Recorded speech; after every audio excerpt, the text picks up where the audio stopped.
let's talk about how a melted candy bar totally changed your kitchen. You know, before microwaves, just warming up dinner could take like an hour. Seriously. So, picture this. It's 1945. We're in a lab with an engineer named Percy Spencer. He was working with something called a magnetron, a tube that shoots out microwaves for military radar. And that's when he noticed the chocolate bar in his pocket was a gooey mess. Now, instead of just eating it, he got curious. He realized something big was happening here. He figured out those waves weren't just for radar, they could actually cook food super fast.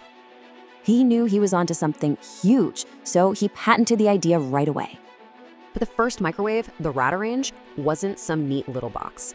Oh no, it was a monster. First off, this thing was huge. We're talking almost 6 feet tall.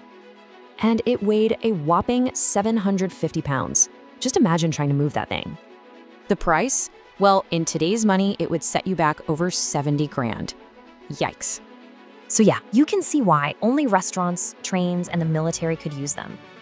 It took over 20 years for that giant machine to become something you could actually have at home. And the change was just massive. The price and size dropped so much, it finally made sense. Suddenly, it was affordable, it fit on your counter, and it changed everything about how we eat. But why does this really matter? I mean, what's the big deal? Well, it's all about time.